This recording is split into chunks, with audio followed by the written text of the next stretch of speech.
Meaning of dressmaking.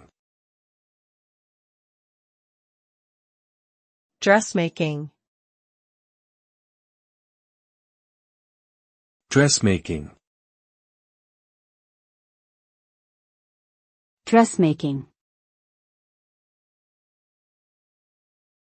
Dressmaking.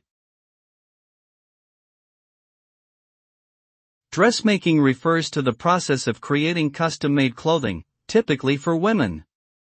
It involves taking measurements, creating a pattern, cutting and sewing fabric, and adding embellishments as desired. The end result of dressmaking is a unique and tailored garment that fits the wearer perfectly and reflects their personal style and preferences. Dressmaking can range from simple alterations to complex couture designs, and requires both technical skill and creativity. Overall, dressmaking provides individuals with the opportunity to express themselves through their clothing and feel confident in their appearance.